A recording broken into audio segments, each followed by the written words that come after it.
Bonjour à tous, bienvenue à vous dans votre émission Ensemble c'est mieux sur France 3 Bretagne. Nous espérons que vous êtes en pleine forme. Ce sera forcément le cas dans cette émission puisque nous allons faire les gourmands ce matin autour du thème du sucre et nous verrons avec un conseiller en agriculture biologique que la Bretagne peut faire son sucre produit en local.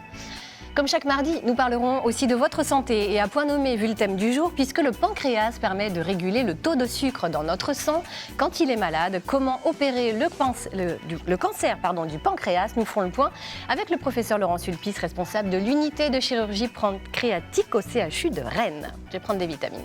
Nous monterons également dans la machine à remonter le temps en compagnie de Fabien Lostec. 6 juin oblige à l'occasion des 75 ans du débarquement.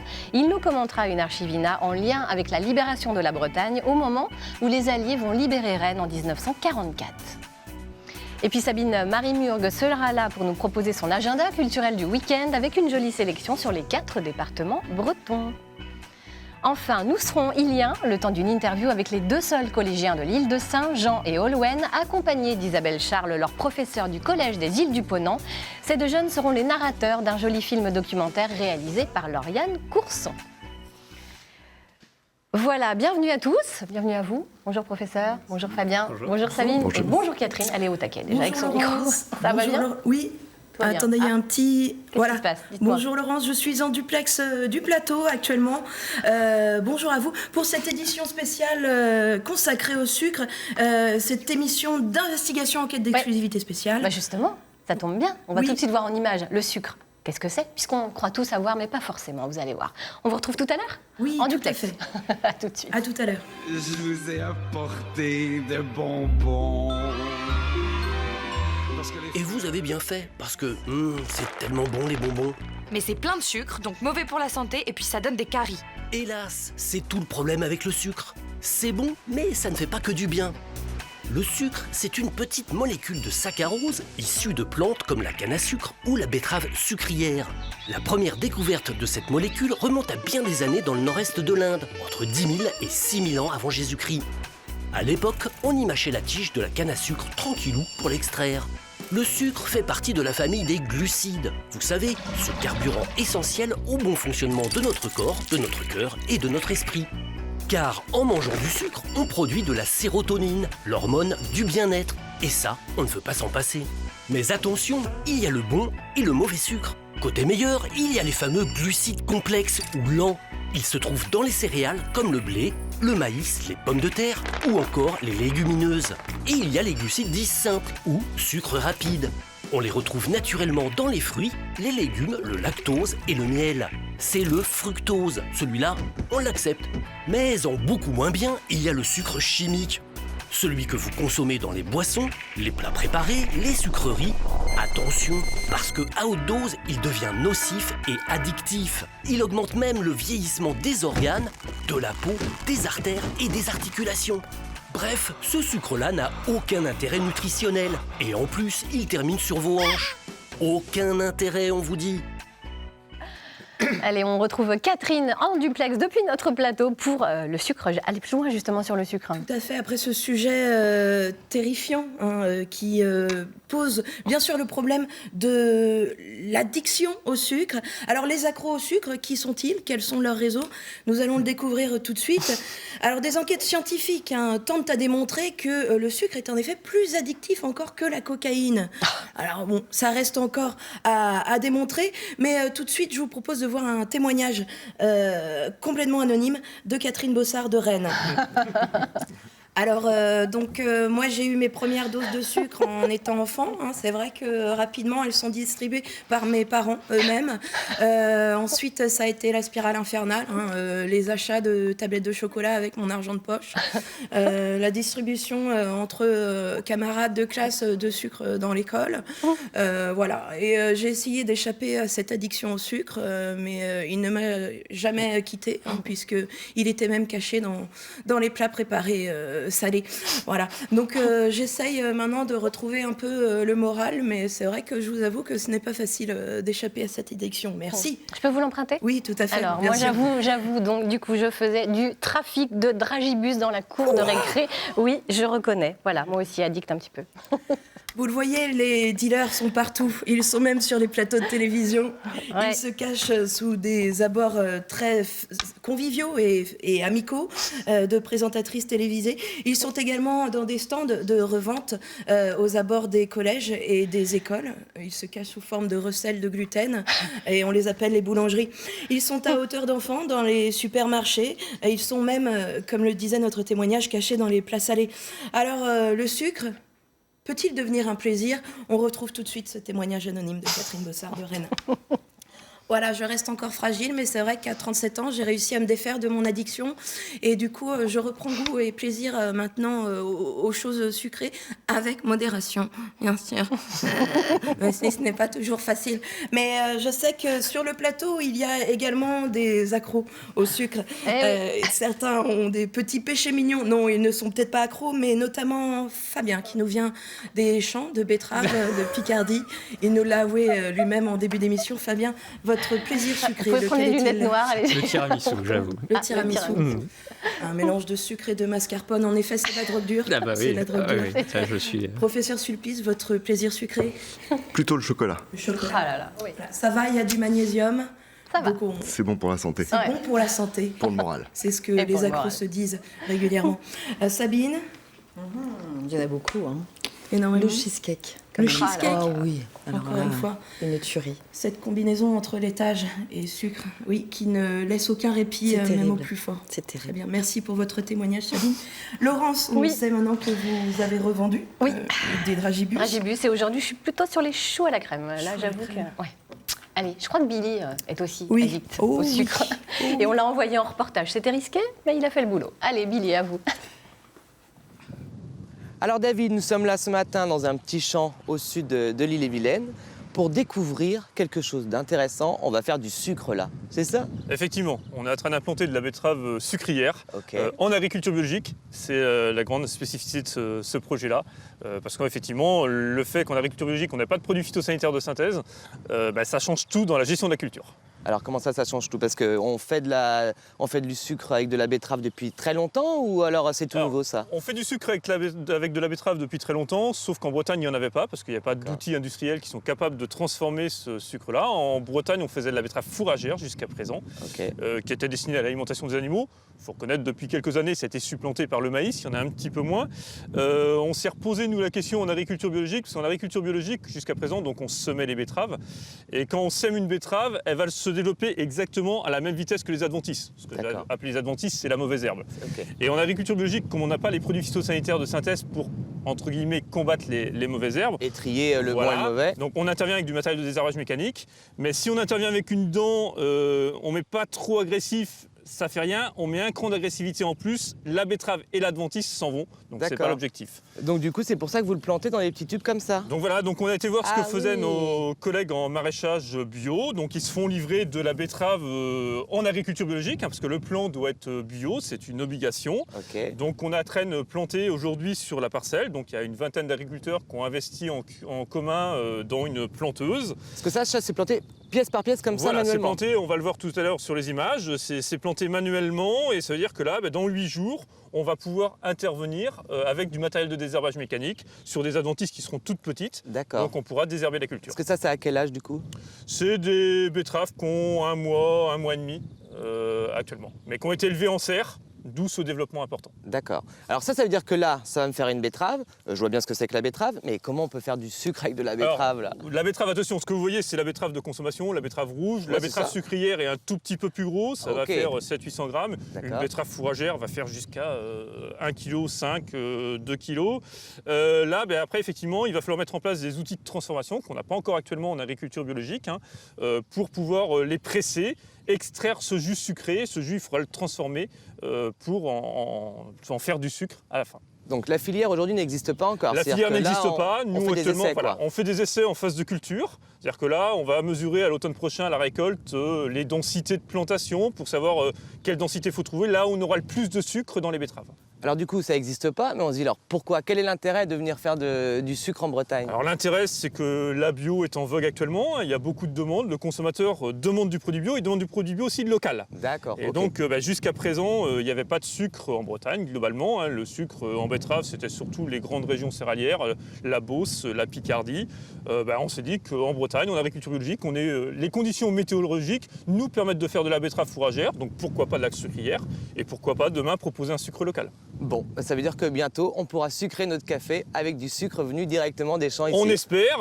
Maintenant, on sait faire en termes de culture en agriculture biologique. Il nous restera les outils de transformation à mettre en place. Ça marche. Alors qu'est-ce qu'on vous souhaite? Que ça pousse bien? Beaucoup d'eau, pas beaucoup d'eau? Que ça pousse bien, il faut de l'eau régulièrement pour la betterave. Et puis surtout, après, qu'il y a des acteurs qui travaillent. Il y a déjà des gens qui réfléchissent sur des outils de transformation pour transformer les betteraves que maintenant on sait faire en agriculture biologique. Eh ben voilà, donc il faut que des gens se mettent au boulot. Voilà. Eh ben merci beaucoup. Bonne journée. Merci. Merci beaucoup à tous les deux. Je vous le disais dans le sommaire, comme chaque mardi, nous nous intéressons à votre santé et ça tombe bien parce que justement, on va parler du pancréas qui permet de réguler le taux de sucre dans le sang. On va le faire avec vous, professeur Laurent Sulpice. Bienvenue à vous. On connaît vos addictions maintenant, bon, ça va, c'est modéré. Vous êtes responsable de l'unité de chirurgie pancréatique au CHU de Rennes. On va s'intéresser à cet organe qui est malmené par notre mode de vie actuel. Mais d'abord, on va peut-être faire un petit peu d'anatomie parce qu'on ne sait pas forcément exactement où il est situé cet organe et également à quoi il sert précisément. Dites-nous. Où il est situé, en plein milieu de l'abdomen, Voilà. très profondément, sous l'estomac et donc en avant des gros vaisseaux, aorte et veine cave. D'accord. À quoi sert-il concrètement? Très concrètement, il a deux grandes fonctions. Une fonction endocrine, sécrétion d'insuline et de glucagon qui vont balancer l'équilibre glycémique, donc ça tombe bien, le taux de sucre dans le sang. Et puis une fonction exocrine pour la sécrétion d'enzymes qui vont détruire les lipides, glucides, protides. D'accord. Alors c'est un organe majeur, vital, on peut le dire, au cœur d'un véritable enjeu de santé publique selon vous, parce que vous dites que les cancers du pancréas explosent. Alors, sans vouloir nous faire trop peur, n'est-ce pas? On va pas Vous n'êtes pas dans un message alarmiste. Non, malgré tout, il y a une réalité. Exactement. Dans tous les pays occidentaux, tous les pays industrialisés, il y a une augmentation très forte de l'incidence du cancer du pancréas. 9 000 nouveaux cas par an en France en 2008, 14 500 en 2017. Et donc, voilà, c'est quand même une très, augmentation très nette d'incidence augmentation. qui est un véritable enjeu de santé publique aujourd'hui. C'est situé à quel rang en termes de cause de mortalité aujourd'hui?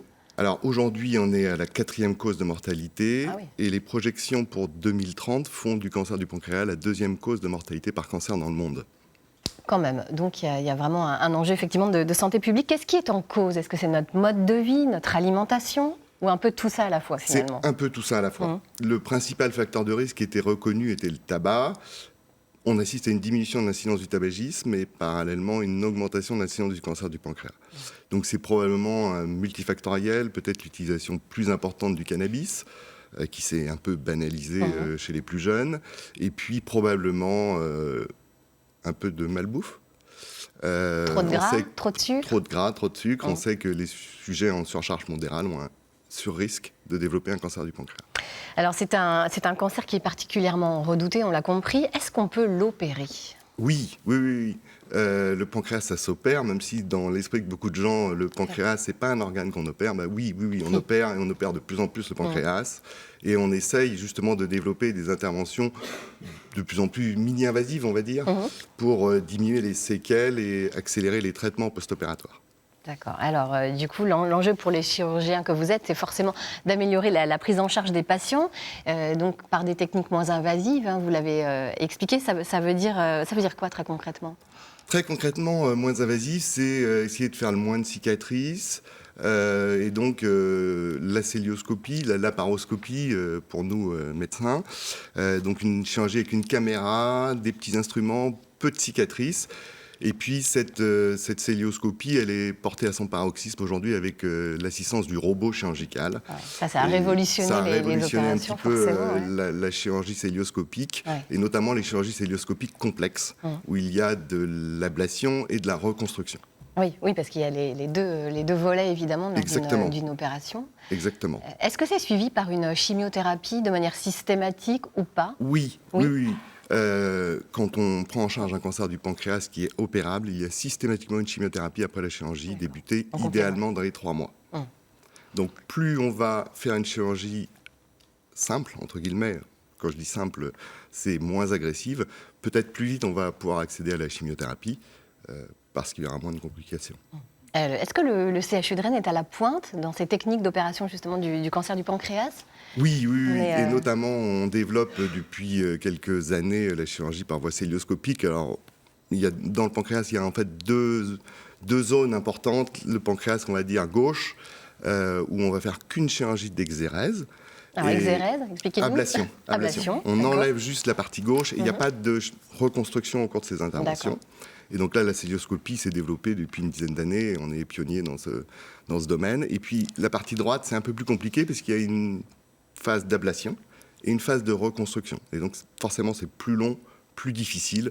Et la cœlioscopie est difficile. Et aujourd'hui, on développe ce genre d'intervention par voie robot-assistée. Malgré tout, hein, vous voulez porter un message optimiste, c'est-à-dire qu'il faut... ça veut dire quoi ? Est-ce qu'il faut prendre en compte les premiers signes d'alerte dès qu'on commence à avoir des douleurs ? Qu'est-ce qui doit nous alerter ? Alors c'est compliqué parce que suivant la localisation de la tumeur dans le pancréas, les signes ne vont pas du tout être les mêmes. Et malheureusement, à gauche, il y a très peu de signes. Et donc, on va découvrir des cancers plus tardivement, alors qu'à droite, on dit un jaune en général, on a un ictère, une jaunisse. Et donc, on va faire le diagnostic plus rapide de plus petites tumeurs, et donc opérer finalement plus de tumeurs du pancréas droit que du pancréas gauche. Donc, il faut être attentif à tous les signes et donc consulter au moindre doute en cas de douleur. Exactement. Précisément. Merci beaucoup, professeur Sulpice. Merci infiniment d'être venu nous présenter ces derniers progrès de la médecine bretonne. Merci. On parlait de reconstruction tout à l'heure. Ça nous amène à parler avec vous, Fabien, de la guerre, évidemment. Et vous allez, ce matin, nous expliquer comment la Bretagne a été libérée, on va dire. 6 juin oblige, évidemment, une archive en lien avec la libération de la Bretagne. Oui, effectivement, nous fêtons aujourd'hui donc les 75 ans du débarquement de Normandie, le 6 juin 1944. 2 mois après, les Alliés libèrent Rennes. Alors, leur arrivée dans la ville est l'une des images fortes de la libération. On a tous en tête les images de soldats américains distribuant cigarettes et chocolat aux Français. Mais la population... Chocolat, la musique qui brille du pancréas. Mais les Alliés ne sont pas les seuls à jouer un rôle important à ce moment-là. Comme on va le voir dans la vidéo, il faut aussi compter sur la résistance. Eh bien, on regarde tout de suite cette archive. Ina.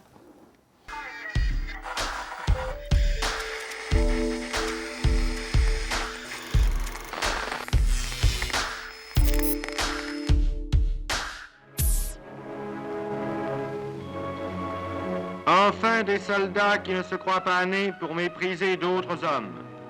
Des victoires qui ne signifient plus la terreur, la misère, l'esclavage. Des cris et de joie, des larmes de bonheur. Des vainqueurs auxquels peuvent sourire les femmes, que peuvent applaudir les enfants.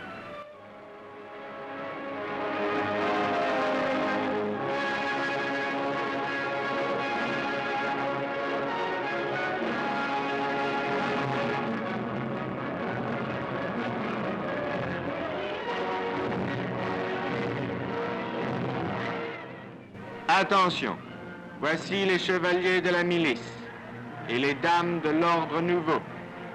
Le chef n'a pas eu le temps de fuir, mais il a bien eu le temps, 4 jours plus tôt, de dénoncer 10 Français qui ont été exécutés par ses amis SS.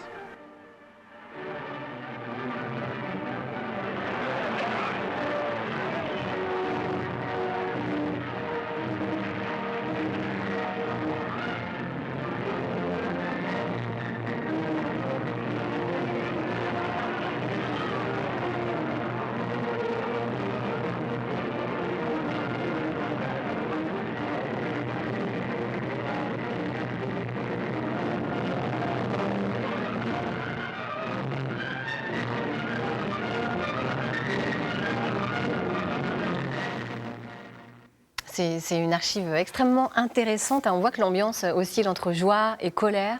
Oui, c'est une archive assez extraordinaire car elle montre exactement en fait ce qu'est la libération.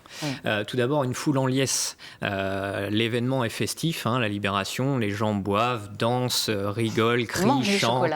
Voilà. Donc, la libération, c'est aussi une libération des corps finalement, des corps qui ont été contraints pendant 4 années. Alors à Rennes, comme dans toutes les communes bretonnes ou de France, les habitants accomplissent un certain nombre d'actes stéréotypés qui servent à réaffirmer leur identité. La foule est présente massivement dans les rues et se réapproprie finalement l'espace public. Elle se retrouve souvent autour des lieux emblématiques de sa mémoire, notamment la mairie et le monument aux morts. Alors, la libération, c'était également un déferlement de symboles républicains. Il n'y a pas de libération sans drapeau tricolore et sans marseillaise. Et dans des régions catholiques comme la Bretagne, souvent les cloches sonnent, ce qui donne un tour sacré un petit peu aux manifestations.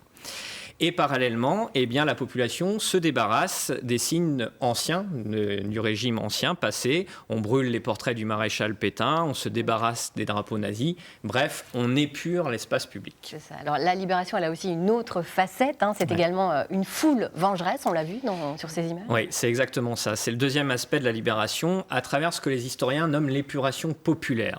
C'est-à-dire que la population s'en prend aux collaborateurs, physiquement, hein, ou à ceux qui sont suspectés de l'être. Des délateurs, des membres des partis collaborationnistes, des membres de la milice de Darnan ou, en Bretagne, des membres du Bézen-Perrot, la milice du Parti national breton. Mais ce qui rend la Bretagne particulière, c'est le très grand nombre d'exécutions sommaires qui visent les collaborateurs. On en compte plus de 580 en Bretagne. C'est beaucoup par rapport à d'autres régions? Alors, sur un total en France de 9000. Donc 580 en Bretagne pour 9000 en France, c'est-à-dire 6,5%, ça en fait une des régions les plus violentes en termes d'exécution sommaire. Et ce qui est intéressant, c'est que 2 départements se démarquent, les Côtes d'Armor, Côte du Nord de l'époque, et le Morbihan. C'est-à-dire les zones où la résistance armée et les maquis, en réalité, étaient les plus nombreux. Voilà. Et c'est également là que l'on va trouver le plus grand nombre de femmes tondues, autre image emblématique de la libération.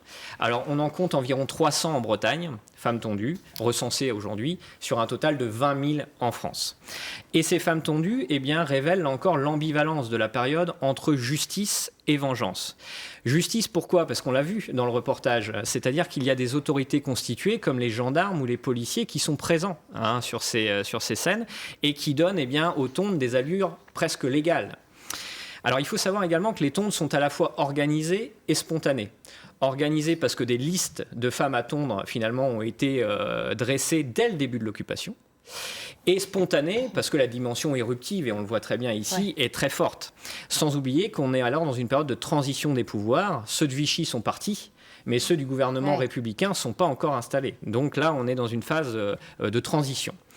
Et si les tondes sont un châtiment clairement sexué, puisqu'elles visent spécifiquement les femmes, contrairement à ce qu'on entend souvent, elles ne visent pas que des femmes qui ont couché avec des soldats allemands.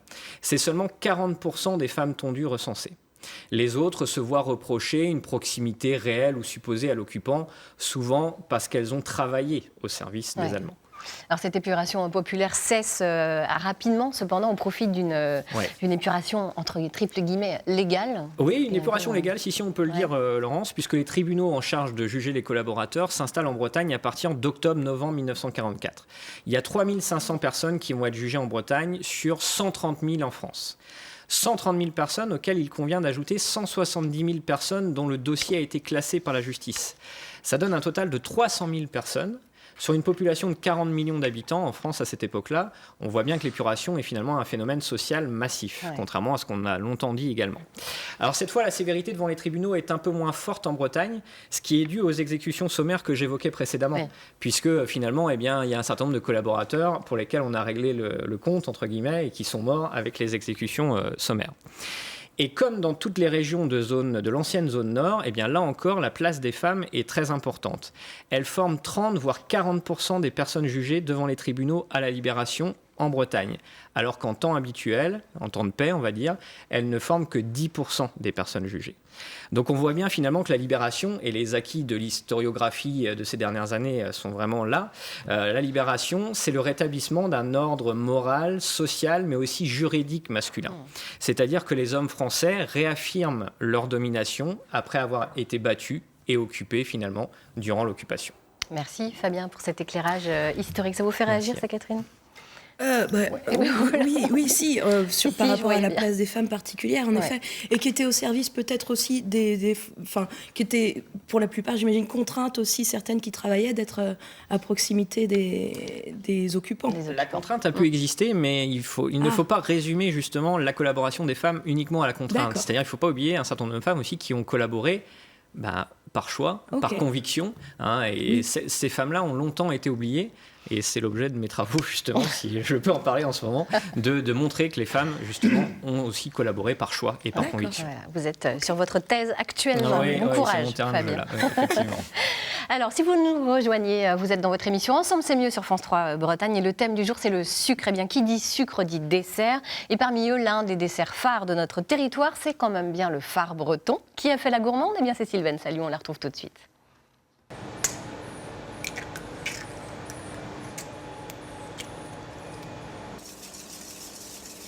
Cette recette, elle nous vient d'une amie de Monsieur Coupel qui s'appelle Madame Morel, une dame qui vient de l'île de Saint. La particularité, c'est vraiment la température du lait, qui est importante à respecter. C'est ce qui nous permet d'avoir la texture du phare final en fait. Il doit être à 80-85 degrés maximum. C'est essentiellement ça. Après, les ingrédients sont vraiment très très simples. Donc nous, on utilise du lait bio, des œufs locaux, après les bons pruneaux, un tout petit peu de rhum, un peu de vanille pour exhauster un peu le goût. C'est tout ce qu'il faut. Des ingrédients simples et pas chers, une recette facile à faire, le phare breton, plat régional ancestral, a donc aujourd'hui sa place dans les meilleures pâtisseries. 50 minutes minimum. Quand la maison Coupel a remporté le concours, elle a triplé ses ventes et fait quelques envieux.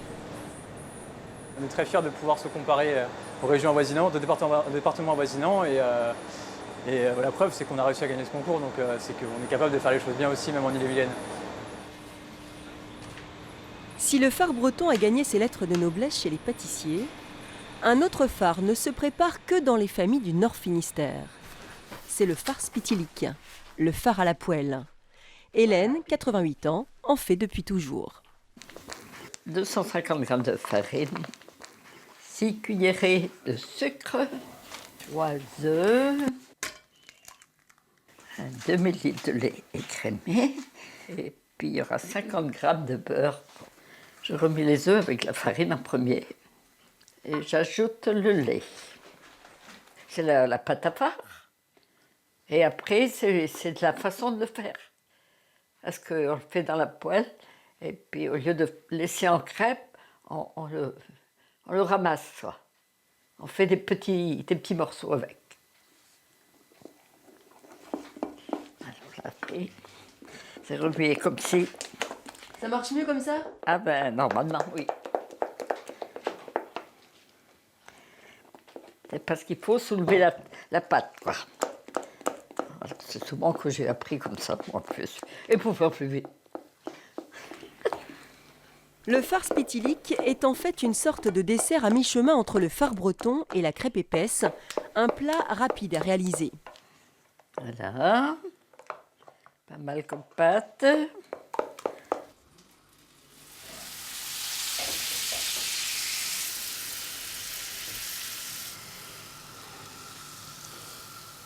On fait ça vite fait, quoi, on les sert quand c'est des enfants, un truc comme ça, on leur sert chacun son plat, puis chacun se débrouille avec, quoi. Et le dimanche soir, quoi, quand les gens arrivaient l'un après l'autre des sorties ou des trucs comme ça, quoi. Certains rajoutent sur le phare spitilique encore un peu plus de beurre, de sucre, de confiture, de caramel et l'accompagnent d'un verre de cidre. Tout est question de gourmandise. Eh oui, allez, on a pris 3 kilos à regarder ce reportage. Il va falloir bouger maintenant et ça tombe bien parce que c'est la proposition de Sabine Marimurg pour ce week-end. Avec votre agenda, votre sélection inspirée, on part tout de suite dans les Côtes d'Armor, Sabine ? Oui, alors pour... Avec un incontournable, forcément. Évidemment, et dont François est partenaire. Il s'agit bien sûr du festival Aroc qui va enflammer la grande scène de Briochine pendant 3 jours. 55 concerts avec l'une des pointures à l'affiche comme Jan Hadid, Angèle et aussi les plus belles voix de la musique africaine, Fatouma Diawara, Suzanne aussi. Et de grands moments avec le retour de Charlie Winston, ce dandy britannique qui nous embarque dans de nouvelles sonorités pop aux influences africaines, entouré du grand joueur de Tora Toumani Diabaté et du chanteur Salif Keïta. Ouais, alors est-ce que les musiciens bretons seront également de la partie? Eh bien oui, le festival met aussi en avant la scène régionale avec les groupes Buck et Scopitan Cisco, du brestois Eloane Jego. Voici un extrait de son dernier clip.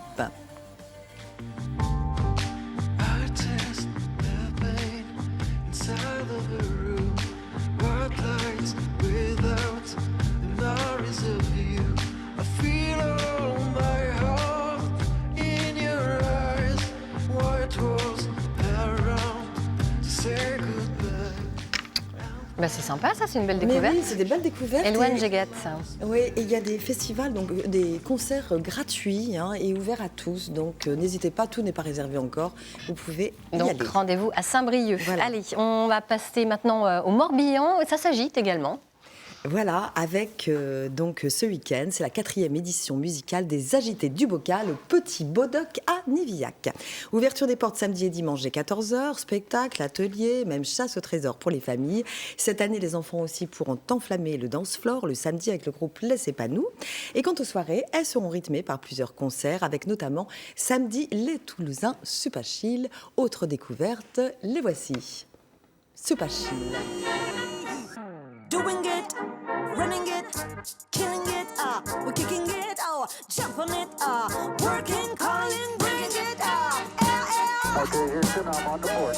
Yo, while I focus on the pen and the page when I'm scribbling, you sat behind your tellies down your face that you're dribbling, wasting the place you were born and you're living in, focused on the love until the hate we're never giving in, the devil's on the corner to his cause, I never give a thing. to his cause, I'll never give a thing, Eh ben ça bouge tout ça, ma foi. Pas mal pour dépenser après avoir mangé du sucre, justement. Donc venez aux Agités du Bocal. C'est noté pour les Agités du Bocal ce week-end. Alors ça bouge également et ça décolle dans le Finistère où Douarnenez voit la vie non pas en rose mais en heureuse.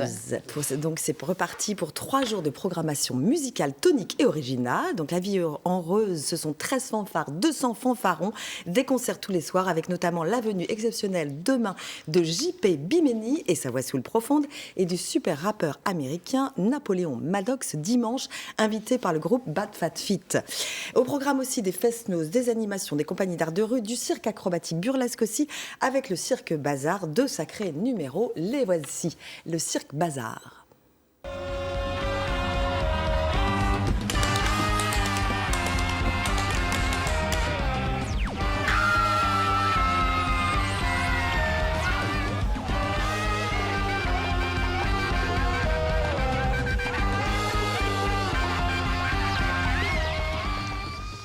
Très chouette aussi. Allez, on passe maintenant à l'Ille-et-Vilaine avec une autre invitation au voyage. Oui, alors c'est tout près de chez vous en plus. Rendez-vous à 30 km de Rennes, dans un petit village nommé Gare, pour écouter de la musique traditionnelle kurde. Le musicien virtuose Ruzan Filistek et le percussionniste Neset Koutas entonneront des ballades, des louanges, des chants d'amour. Je vous propose aussi de les découvrir. C'est très beau et c'est en partenariat avec la Maison des Cultures du Monde.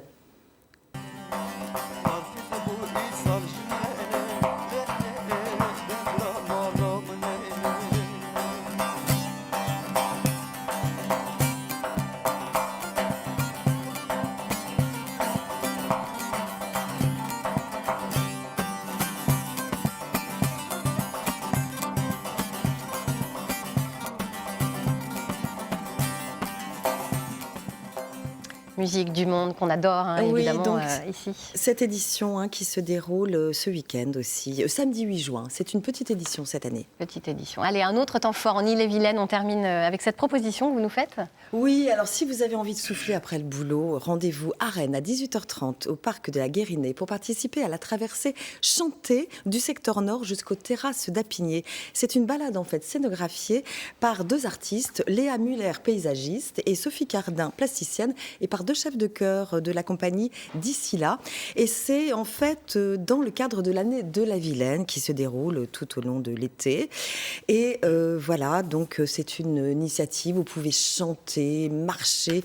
Vous voyez les photos, les gens sont vraiment extrêmement... Enfin, c'est un très temps fort.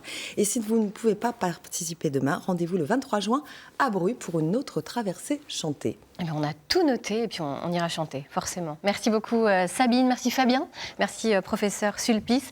On va retrouver tout à l'heure deux collégiens de l'Île-de-Sein et leurs professeurs. Sachez avant cela qu'à quelques jours du brevet des collèges France 3 et France TV Éducation s'associent pour vous proposer de réviser les fondamentaux de l'orthographe et de la grammaire en simultané avec 40 000 collégiens en France. Donc demain, vendredi 7 juin, toute l'équipe d'Ensemble c'est mieux cédera sa place à un programme spécial qui s'appellera La Grande Dictée et qui débutera à 10h15. Cette dictée, elle sera extraite des textes des œuvres de l'écrivain Marcel Pagnol. Alors, il faut bien l'avouer, on a tous en tête un petit mot qu'on a du mal à orthographier. Je ne vous poserai pas la question là maintenant, mais la question, elle a été posée à des jeunes. On va tout de suite regarder. Quel est votre mot détesté? Vous allez voir, il y a des surprises.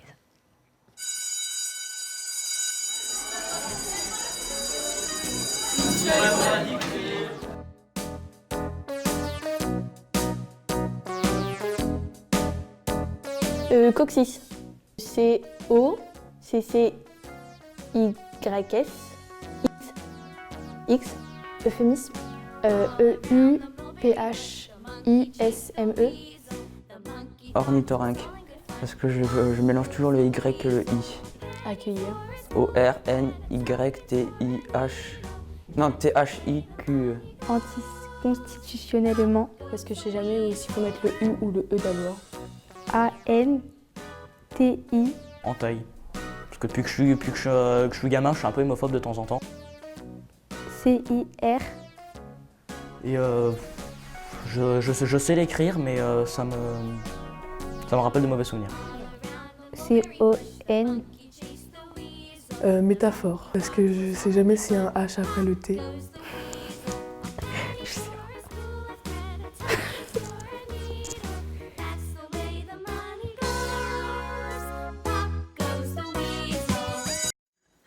Et voilà, pas si simple. Jean, Olouen et Isabelle nous ont rejoints sur ce plateau.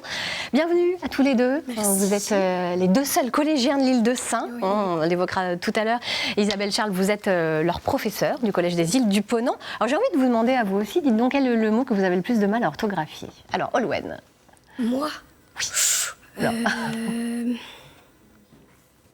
Pas simple, hein? J'arrive pas à le prononcer non plus. Anticonstitutionnellement, j'arrive pas à le dire. Anticonstitutionnellement. Oui, voilà, j'arrive pas à dire ce mot, que... j'arrive pas à l'écrire non plus. Ouais, c'est normal en même temps, je crois. Pareil. Ouais. Jean. Ouais, c'est pareil. Le même. Bon, oui. Bah, ok, bah, on fera un petit zoom dessus. Et vous, Isabelle? Quel est le mot que j'ai le plus de mal à orthographier?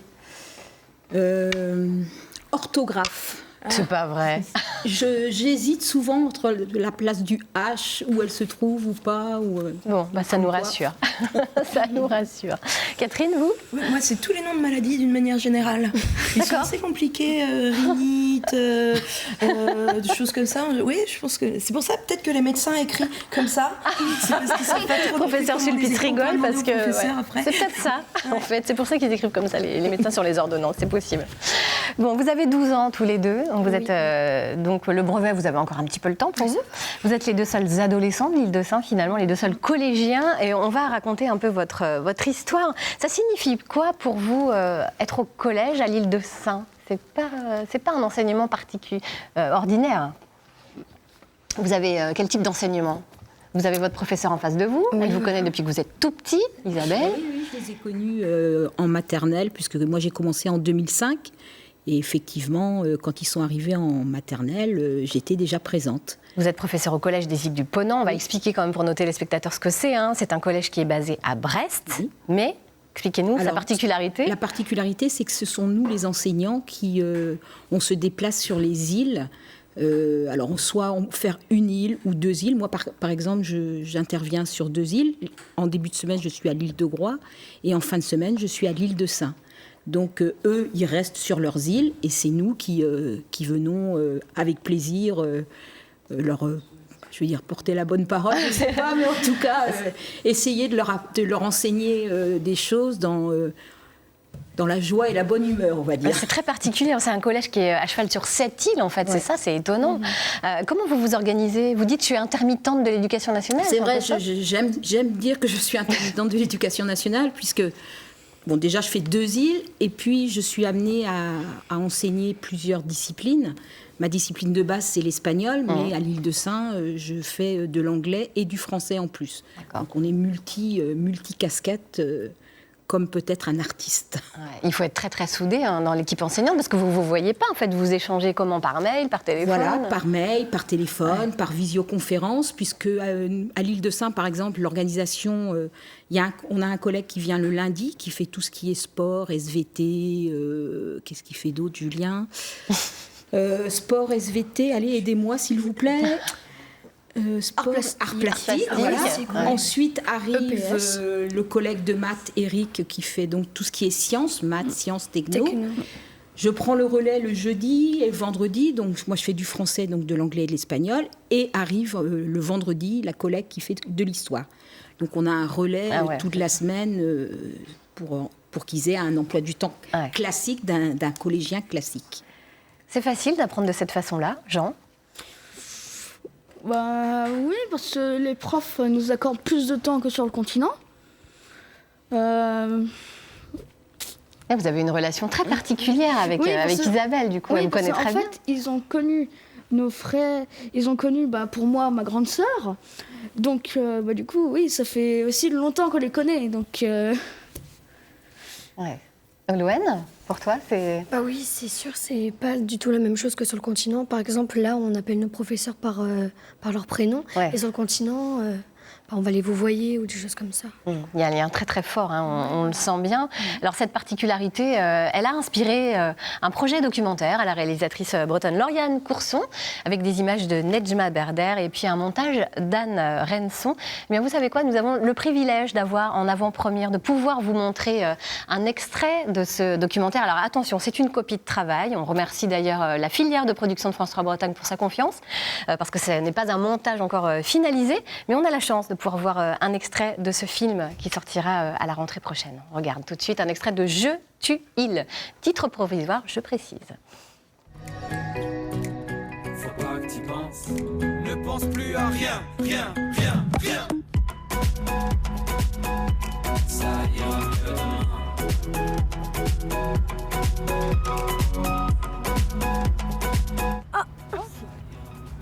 demain. Tu connais? Bruno Mars. C'est pas Bruno Mars, ça. Ça? Non, c'est pas Bruno Mars. Non, là, ce qu'on écoute, c'est pas Bruno Mars, mais ça, c'est Bruno Mars. Ah non, sans blague. Ah, le bateau arrive. Ça me stresse l'étiquette sur Oh le punaise, regarde là-bas la chaîne. Regarde. Ah ouais. Ah, il arrive. Il est toujours premier, je vois.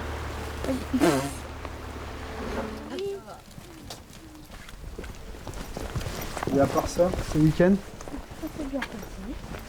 Samedi, je suis pas trop sortie, mais bon. vous êtes allé vous baigner. Oh non, non. Ça y est, c'est fini. La saison. Là qu'on est à la maison. Le collège, c'est plutôt bien.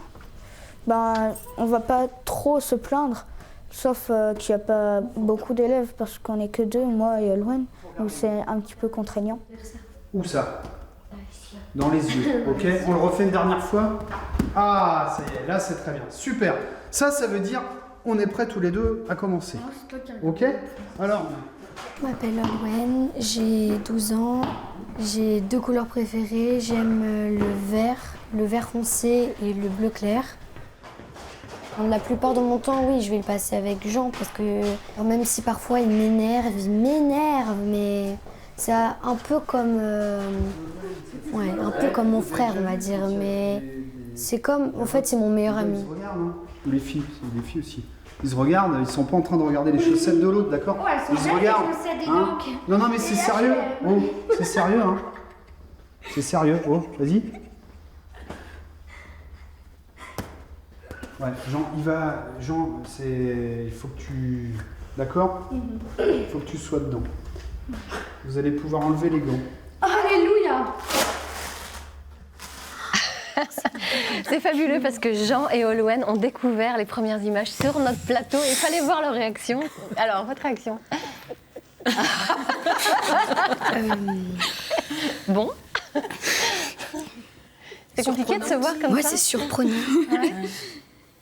Pourquoi vous avez accepté de participer à ce film? Parce que je sais qu'il y a eu beaucoup de sollicitations pour tourner justement sur ce collège des îles du Ponant. Et là, Lauriane Courson, elle vous a proposé d'être carrément les narrateurs de ce film. C'est-à-dire que c'est vous qui allez le raconter. Vous enregistrez d'ailleurs les voix demain. Ça va être un grand moment. Ouais. C'est pour ça que vous avez accepté de témoigner? Bah, c'est super parce qu'on a plus de liberté. Enfin, vu qu'on est les narrateurs, on va expliquer, on va pas dire... Enfin, c'est pas des personnes qui vont nous dire « vous dites ça et tout ça », c'est pas écrit en fait. On fait de l'impro totale du coup. Voilà. De l'impro totale, mais vous parlez avec le cœur. Hein, oui, c'est voilà. ça, Jean? Qu'est-ce que tu as envie, toi, de raconter sur ton île et sur ta façon d'être aujourd'hui adolescent sur une île? Bah, déjà, ce qui est bien, c'est que on n'a pas de voiture.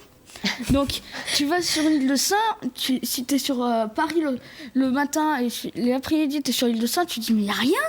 Il y a 2 bistrots, il n'y a rien. C'est vrai que ça change un peu. Non, il y a de la vie, quoi.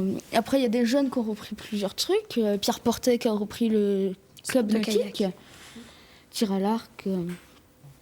Et après, on a plein de jeunes qui ont commencé à s'installer. Stan et Marie qui font les huîtres. C'est une petite famille, en fait. C'est ça. C'est vraiment... ouais. Tout le monde se connaît. En tout cas, c'est chouette de vous entendre témoigner. Isabelle, ce collège, vous espérez, j'imagine qu'il existera encore dans 15 ans ou 20 ans. Il y a 87 élèves aujourd'hui, c'est ça? Alors oui, cette année, on est autour de 85-87 élèves, il me semble, oui. Il y en avait beaucoup plus quand vous avez commencé? Alors, quand j'ai démarré en 2005, il y avait plus d'une centaine d'élèves. Alors le chiffre exactement, je n'ai pas envie de dire de bêtises, mais on était autour d'une centaine d'élèves, oui. Aujourd'hui, vous partagez donc tous les professeurs du collège entre Molène, Ouessant, Saint, Bas, Groix et Watt et Édic, c'est ça? La plus grosse île finalement, c'est Groix? Oui, en termes d'effectifs, effectivement, et en termes de taille aussi, hein, c'est l'île de Groix qui représente le plus grand effectif. Oui. Le collège des îles du Ponant, c'est finalement, ça repose sur une volonté politique aussi? Ah oui, c'est vrai que c'est une volonté d'une poursuite, d'une continuité territoriale en fait, pour permettre à ces jeunes de rester sur leur île, parce que finalement, si on n'avait pas ce collège-là, ils iraient en pension dès la 6e, et c'est vrai qu'ils sont encore jeunes pour partir. Alors après, effectivement, quand ils arrivent en 3e, on note qu'ils ont hâte de s'en aller quand même, ils ont hâte de s'envoler, mais très souvent, et notamment sur l'île de Sein par exemple, très souvent ils sont très très heureux de revenir aussi après. Voilà. Bon, merci beaucoup à tous les trois pour votre beau témoignage. Et ce film, Je tue île, il sera diffusé au festival La Mer XXL à Nantes début juillet. Et puis vous aurez le plaisir de le découvrir, ce 26 minutes dans Littoral, sans doute à la rentrée. Voilà. On va continuer une balade et vous savez, on poursuit notre série d'itinéraires Bretagne sur la vallée du Légué, dans les Côtes-d'Armor. La rivière est en réalité un fleuve côtier qui se termine en estuaire, dominé par un site archéologique, une découverte signée Jérémy Armand et Sandrine Ruot.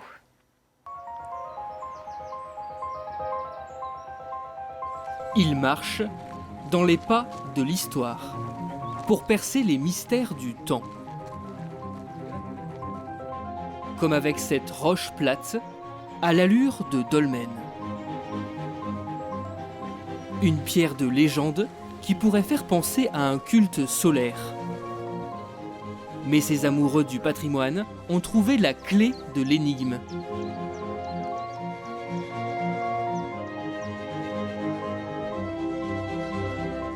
À partir de cette rosace gravée.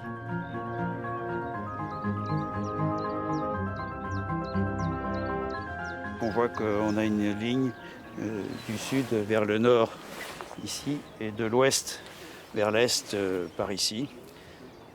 Donc ça prouve que pour moi ce n'est pas forcément quelque chose lié à un culte solaire, mais plutôt des repères d'orientation. Des mystères, oui, mais il y en a plein sur le Yodet parce que en fait le site n'a été fouillé que sur 10% de la surface. Sur cette terre cernée par la mer, les premières fouilles recensées datent du 19e siècle. Elles révèlent que le Yodet a été une place forte militaire à l'époque romaine, pour protéger la Gaule des invasions de pirates. Comme en témoignent les vestiges de cette porte maritime. Cette porte, c'est intéressant, c'est l'emplacement du gond de la porte qui permet de mesurer, d'évaluer son importance. C'est le gond, un gond qui est important, avec une feuillure ici. Donc la porte s'ouvrait comme ça, vers l'intérieur. François fait partie des pionniers. Aux côtés des archéologues, il a défriché bénévolement le site avec son association créée il y a 50 ans. Avec nos petits bras, j'ai réuni une quinzaine de personnes. Tout le monde a été intéressé, on m'a encouragé et maintenant nous sommes 350. Enseveli sous la végétation, le Yodet n'a pas fini de livrer tous ses secrets. Il y a 4 ans, en débroussaillant, des bénévoles ont découvert ces bâtiments comme figés dans le temps. Ça aurait servi à glisser une pierre qui roule ici pour que quand le four est chaud et chargé, il soit fermé. Voici le village du Passeur, sans doute construit à la fin du Moyen-Âge pour accueillir des pèlerins. La présence humaine sur le site remonte à loin. Du haut de ce promontoire, plus de 40 siècles nous contemplent. Et des habitants se battent contre l'oubli. C'est déjà un combat d'empêcher la végétation en soi-même, mais c'est un combat aussi de concilier l'approche naturelle et l'approche historique. Et on voudrait tellement utiliser l'approche naturelle pour souligner l'histoire du Yodet, parce que l'histoire du Yodet remonte à la sédentarisation des gens. Dernier trésor du Yodet, son église et ses maquettes de bateaux exposées comme ex-voto, témoins d'une histoire intimement liée à la mer.